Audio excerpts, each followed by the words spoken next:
देखिए, लोकसभा के चुनाव के बाद काफी लंबा समय बीता है, लेकिन उसके बाद ही सही बीजेपी ने एक बड़ी बैठक ली है। पहली बार ऐसा होगा जब चुनाव के बाद काफी बड़ी बैठक हुई है। इस बैठक में तमाम क्लस्टर प्रभारी मौजूद रहे। क्लस्टर प्रभारियों के साथ संभाग प्रभारी मौजूद रहे हैं और दो अलग अलग बैठकें हुई हैं। पहली बैठक में काउंटिंग को लेकर तैयारी की गई है, तो दूसरी बैठक जो है वो कोर ग्रुप की हुई है, जिसमें आगामी कार्य योजना तैयार होती हुई दिखाई दी है। महत्वपूर्ण बैठक रही है पहली बैठक, और उस पहली बैठक में आगामी जो काउंटिंग होने वाली है उसको लेकर तैयारियां की गई हैं। कुल मिलाकर कहा जाए तो काउंटिंग में जो छोटी मोटी परेशानियां बीच में आती थी, उसमें समन्वय की कमी के चलते थोड़ा सा परेशानी बढ़ जाती थी। लेकिन इस बार बीजेपी की पुरजोर तैयारी है कि काउंटिंग शुरू होने के ठीक पहले से लेकर और जब तक घोषणा नहीं हो जाती, जब तक पूरे परिणाम नहीं हो जाते, तब तक एजेंट वहां पर अपनी जगह पर मौजूद रहेंगे, तैनात रहेंगे और तमाम 11 लोकसभा सीटों के लिए ये एजेंट तैयार कर लिए गए हैं। इसके अलावा पदाधिकारियों की ड्यूटी भी लगाई गई है, जो काउंटिंग के बाहर रहकर अपनी जिम्मेदारी निभाते हुए नजर आएंगे और प्रदेश नेतृत्व के साथ वो लगातार संपर्क में बने रहेंगे। बाकी जो बड़े पदाधिकारी हैं वो प्रदेश मुख्यालय पर तैनात रहेंगे और कहीं काउंटिंग को दौरान कहीं कोई दिक्कत आती है, कोई परेशानी आती है, तो वो उस परेशानी को हल करने का, उसके निराकरण के लिए तत्काल प्रभाव से काम करेंगे। अलग अलग टीमें बनाई गई हैं और उन अलग अलग टीमों को जिम्मेदारियां सौंप दी गई हैं। जिम्मेदारियों के हिसाब से अगर देखा जाए तो 11 लोकसभा सीटों में भारतीय जनता पार्टी मानकर चल रही है कि तमाम सीटों पर उनकी जीत होगी, तो उस लिहाज से भी तैयारियां की जा रही हैं। दूसरी सबसे महत्वपूर्ण बात यह है कि जो सीटें जहां पर हार जीत का अंतर कम रहता है या पहले जो इसके उदाहरण के स्वरूप सामने आ चुके हैं, वहां पर भी तमाम एहतियात बरतने के निर्देश जो है प्रदेश भाजपा की तरफ से दे दिए गए हैं। प्रदेश अध्यक्ष किरण सिंह देव और जो संगठन मंत्री हैं पवन साय, उनके नेतृत्व में ये पूरी बैठक हुई और उस बैठक में लेकिन अंकुश, ये टीमें जो बनाई गई आप बता रहे हैं, पूरी जानकारी दे रहे हैं, लेकिन जो वरिष्ठ नेता है, जो बड़े नेता हैं और प्रदेश अध्यक्ष हैं, उनकी क्या जिम्मेदारी है? वो काउंटिंग के दिन किस जिम्मेदारी को संभालते दिखाई देंगे?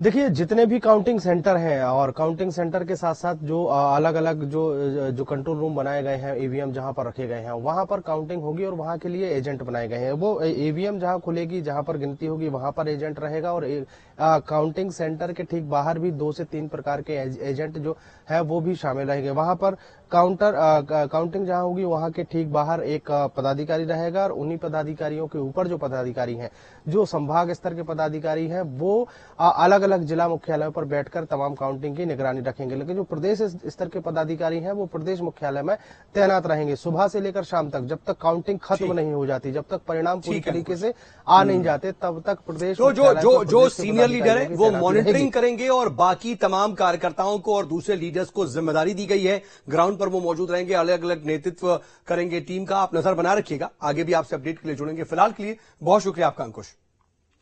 इस बीच देखिए, रायपुर के बीजेपी कार्यालय में बीजेपी पदाधिकारियों की बैठक में चुनाव की वोटिंग परसेंटेज को लेकर के भी मंथन किया गया। इसमें सभी लोकसभा क्षेत्रों के प्रभारी, सह प्रभारी मौजूद रहे। वहीं बैठक में हुई चर्चाओं को लेकर के संतोष पांडे जो सांसद हैं, उन्होंने हमारे सहयोगी अंकुश शर्मा से खास बातचीत की है। छत्तीसगढ़ में लोकसभा चुनाव संपन्न होने के बाद भारतीय जनता पार्टी की एक बड़ी बैठक होने जा रही है और उस बैठक में शामिल होने पहुंचे हैं राजनांदगांव से सांसद और वर्तमान के भारतीय जनता पार्टी के प्रत्याशी संतोष पांडे। हाई प्रोफाइल ये सीट रही है। सर, चुनाव के बाद और रिजल्ट के पहले ये बैठक समझ से परे है? समझ से परे नहीं, हमारे यहाँ तो बैठकों का सिलसिला चलता ही है। मैंने जैसे कहा ना कि टिकट के समय, उसके बाद फिर तैयारी बैठक, चुनाव के लिए बैठक, अभी हम लोग बैठे हैं। अब हमारे कार्यकर्ता छत्तीसगढ़ से झारखंड, उड़ीसा चले गए थे, सब आए हैं। काउंटिंग होना है 4 तारीख को, उसकी पूर्व तैयारी बैठक है। फॉर्मेट हमारा कैसा हो, टेबुलेशन कैसी हो, हमारे अच्छे कुशल लोग वहां काउंटिंग में पहुंचे और आज सब उसी के लिए हम सब बैठे हैं। क्लस्टर प्रभारी बुलाए गए हैं, संभाग प्रभारी इस बैठक में बुलाए गए हैं। किस तरीके की पूरी तैयारी रहने वाली है? बहुत अच्छी तैयारी रहेगी और इसलिए भी कि जब हम पूरे प्रदेश को, कार्यकर्ताओं को, हमारे पदाधिकारियों को मालूम है कि हम सब जीतने वाले हैं, हमारी और तैयारी कैसे होनी चाहिए और अच्छी तैयारी होनी चाहिए, तो उसके लिए हम सब बैठेंगे। कांग्रेस कह रही है कि हम ज्यादातर सीटें जीत रहे हैं। कांग्रेस कहने दे, वो तो पहले विधानसभा में भी कहती थी कि सरकार हम बनाएंगे। बस्तर में इनको 0 मिलेगा। बस्तर का 12 में 8 सीट जीते हैं, सरगुजा में 14 जीते हैं, 54 सीट जीत करके आए हैं।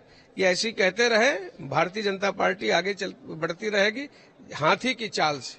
4 तारीख को दिख जाएगा ये? बिल्कुल दिखेगा, वोट में तब्दील होगा और भारी यानी मत से हम जीतेंगे और वो हारने वाले।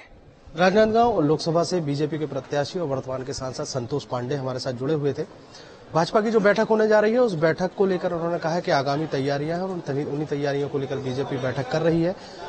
अलग अलग जगहों पर जहां पर काउंटिंग होगी वहां पर किस तरीके की तैयारियां रखनी है वो इस बैठक में बातचीत हो रही है और इस बातचीत के माध्यम से आगामी कार्य योजना जो है बीजेपी तैयार करती हुई नजर आएगी। वीडियो जर्नलिस्ट प्रमोद देवांगन के साथ अंकुश शर्मा, न्यूज स्टेट मध्य प्रदेश, छत्तीसगढ़।